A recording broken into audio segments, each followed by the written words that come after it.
The fall of communism is one of the most pivotal moments in modern history. It not only reshaped the political landscape of Europe, but also signaled the end of an era. And in the midst of this monumental change, Pope John Paul II played an undeniably crucial role.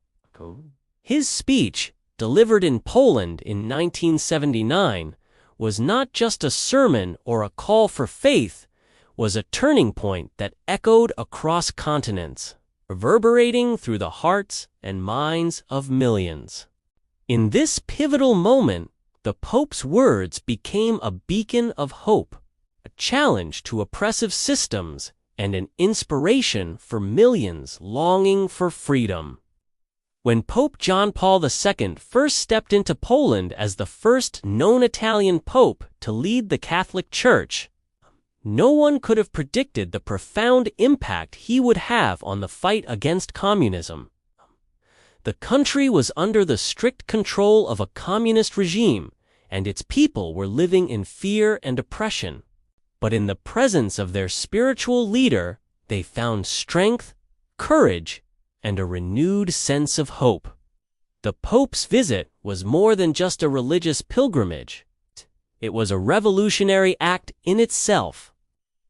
During his visit, Pope John Paul II spoke directly to the hearts of the Polish people, urging them to embrace their faith and fight for their freedom. His words transcended the walls of churches and resonated in the hearts of every Polish citizen.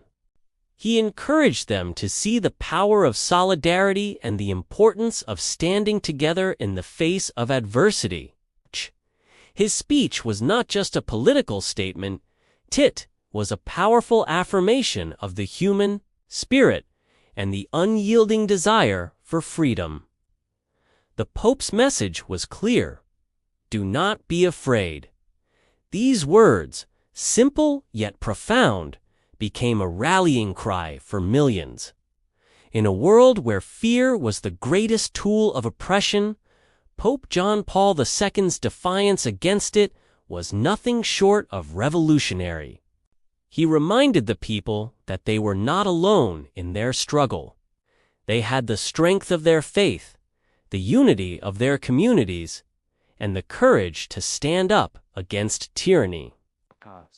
At the heart of the Pope's message was the power of the human spirit and its capacity for resistance. He spoke not just to the Catholics in Poland, but to everyone suffering under the yoke of totalitarianism.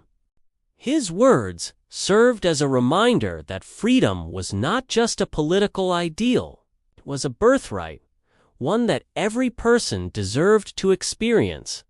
This speech was the first crack in the armor of communism, the beginning of a movement that would eventually spread across Eastern Europe. Pope John Paul II's visit to Poland had an immediate and profound impact. The masses that gathered to hear him speak were not just there to receive religious blessings, they were there to witness a moment in history.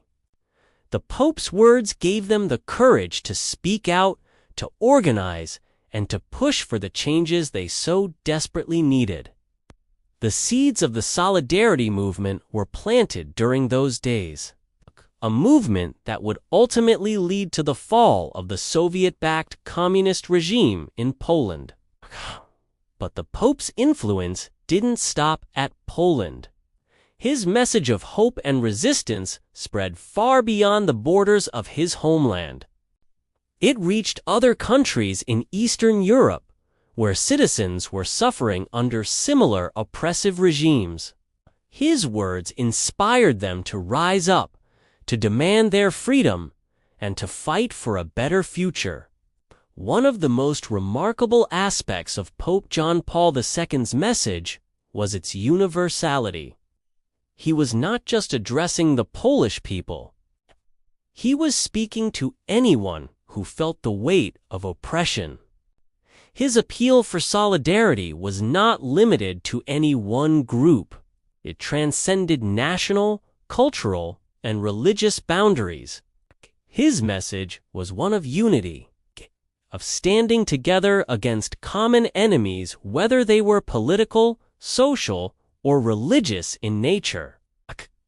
As the years passed, the Pope's influence continued to grow. His speeches, his acts of courage, and his unwavering support for the oppressed became a symbol of hope for millions. He never wavered in his belief that the human spirit could triumph over adversity, and his belief was contagious. People began to believe in themselves, in their power to change their circumstances and reshape their futures. While the Pope's speech in 1979 marked a pivotal moment in the history of communism in Eastern Europe, it was not the only time he would address the issues of freedom, oppression, and human dignity. Throughout his papacy, he remained a vocal advocate for human rights, freedom of speech, and the right of every person to live with dignity. His moral leadership was unmatched, and his ability to inspire change was unparalleled. His role in the fall of communism was not just symbolic, it was strategic. Pope John Paul II understood the power of ideas, the power of words, and the power of faith. He knew that the collapse of the Soviet Union would not come from a single military defeat or political maneuver, but from the collective will of the people. And he believed that by inspiring people to rise up and demand their rights, communism would eventually crumble. The fall of communism in Poland was not a sudden event. It was a gradual process that was set in motion by the Pope's visit in 1979. His words inspired a generation of Poles to demand change, to reject the harshness of the communist regime, and to fight for their freedom. But this movement did not end with Poland. It was only the beginning. The ripple effect of the Pope's message was felt across Eastern Europe, particularly in countries like Hungary, Czechoslovakia, and East Germany. In each of these countries, the message of solidarity and resistance that Pope John Paul II championed found fertile ground. People began to see that they were not powerless, that their voices could make a difference. In Hungary, the workers' movements that had long been suppressed began to resurface, demanding greater political and economic freedoms. In Czechoslovakia, the Prague Spring was reignited, with citizens rising up against their government in peaceful protests. And in East Germany, the wall that had once divided the country began to crumble, as people demanded reunification and an end to authoritarian rule. What's truly remarkable about the Pope's influence is that it was not confined to the political realm. His words and actions touched the spiritual lives of millions. He reminded people that their faith could guide them through even the darkest of times, and that they could find strength in their beliefs.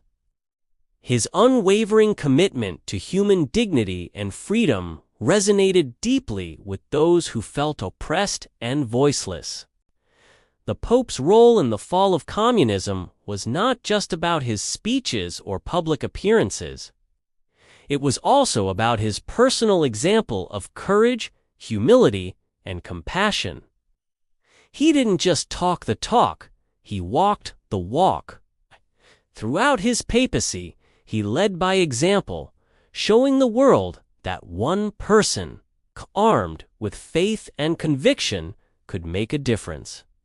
Today, the legacy of Pope John Paul II's speech on the fall of communism lives on. It serves as a powerful reminder that change is possible, even in the face of seemingly insurmountable odds. It reminds us that the fight for freedom is ongoing, and that we must never give up on the ideals of justice, dignity, and human rights.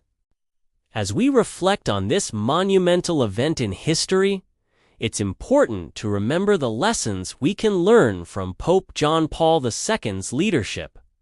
He taught us that no matter how oppressive the systems around us may seem, the power of unity, faith, and hope can overcome them. And as we face the challenges of today's world, we must continue to fight for the freedoms that the Pope so bravely championed. If you've found inspiration in this story and want to learn more about the powerful role that individuals can play in changing the course of history, then be sure to hit the like button on this video and subscribe to our channel for more incredible stories of courage, resilience, and hope. Together, we can continue to draw strength from the words and actions of leaders like Pope John Paul II and work towards a brighter, more just world.